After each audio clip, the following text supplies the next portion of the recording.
Hello, this is Connor Super Goofy, and welcome to a review of the new Minecraft Game Drop 2 2025 original soundtrack. So this is the first new addition to the first new official addition of music to the game since the Minecraft Tricky Trials soundtrack, which, if I reviewed it today, I would probably give like a 7 out of 10. There are some really good songs on there, and there are also a couple of really bad ones.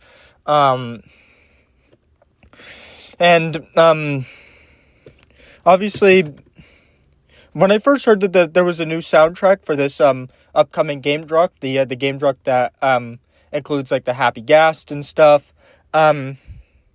At first, when I heard about it, I was excited, but then I listened to the soundtrack and I'm like, is this really something to be that excited about? Yeah, a lot of these tracks, you could argue, I could argue all of these tracks really underwhelmed me, including the music disc, Tears, which we'll get to when we, do the other track list. But the vibe of this album was a little bit different from the Tricky Trials vibe, that's for sure. Tricky Trials had a lot of different sounds and stuff on its soundtrack. There was obviously Aaron Sharoff's stuff, which was more like it had a lot more bells and stuff inside of it. There was Kumi Tanioka's stuff, which was booty. We don't talk about Kumi Tanioka's contributions to the Minecraft 1.21 soundtrack, especially not the Vampire song, which is part of her contributions to that track list. And then there's the Lena Raine stuff,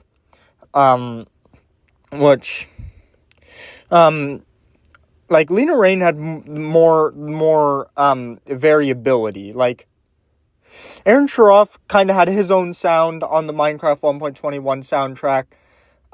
Kumi Tanioka had her own sound, and Lena Raine is the one that kind of had like 3 tracks that each sounded like different from each other. Part of Lena Raine's contributions to that soundtrack was the track Deeper, which plays in the deep dark. That is a really good song, and I wasn't a huge fan of Eld Unknown, but I did like Endless. And obviously that's not to mention the music discs. One of the music discs ended up being my number one favorite music disc in the game, which is Creator by Lena Raine. Then there's a music box version of Creator, which is inferior to the normal version, but still I think they're different enough to get their own discs, so it makes sense, because Creator Music Box is more of a lullaby. And then there's Precipice, which originally when I heard it, it was really rough on my ears. It was difficult to listen to. And then it started to grow on me. In September, it went number 1 on Connor's Hot List. And then it went back to being really difficult to listen to again. And it's safe to say that, like, Precipice does have a lot of issues. I think the instruments are not mixed very well on that song. It just kind of, there's so much going on that it just sounds like noise. It doesn't really sound that much like a song, I guess.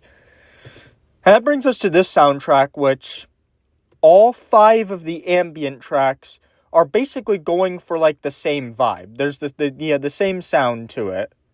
And that's more kind of, I don't know, it's hard to describe the vibe. They're all kind of like soft piano songs. They're all kind of played on like a wet piano, but they've got some other instruments in there, and it's basically the sound that I'm getting from these 5 tracks is more of a kind of like a lonely kind of sound. It sounds a little bit like you're kind of lonely and in like a it's really hard. It's really hard to explain what they sound like, but they're all very low key. And there's one song on this that stands out above the others. We'll get to that later, but let's get into the track list. The opening track, Lily Pad, like most of these songs it's really hard to like kind of distinguish them because they all sound almost like they all sound like very, very similar.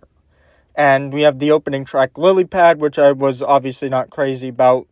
Neither was I crazy about Below and Above. Below and Above actually kind of starts with more like synths and like pads and stuff, and then eventually piano kicks in later on in the song. Then there's O's Piano, which I think was a little bit better than the first two tracks. Still not my favorite though. And then the standout song on this track list is Broken Clocks. That is my favorite song on the soundtrack. It realistically shouldn't be, but I just kind of like the key, the chords, like the keys that are being played there. It is definitely my favorite song off the soundtrack. And then there's Fireflies, which and I don't really have much to say about. And then we get into the music disc, Tears. And this is the track, obviously, that I'm going to have a bunch to say about. And I think Tears is kind of mid, honestly. It feels like it's kind of going for the same vibe that a song like Pig Step was going for, where it's kind of like a dance song. Except unlike Pig Step, which is more of just an all-around bop, this one's got more of kind of like a horror sound to it, and it is definitely inferior to Pig Step. I'd much rather listen to Pig Step than Tears. I just don't see the hype that this song has already been getting.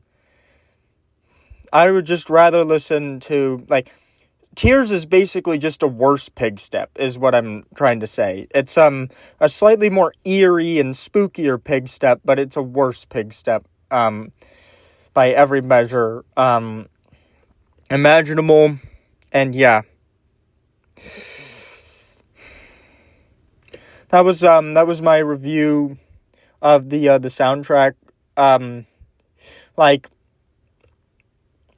There are no Featherfalls on this track list. There are no Watchers on this track list. And honestly, I think that it was just a little bit. I think it's underwhelming. It's just yeah,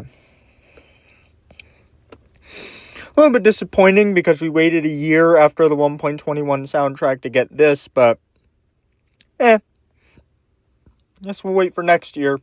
That's about it. See ya.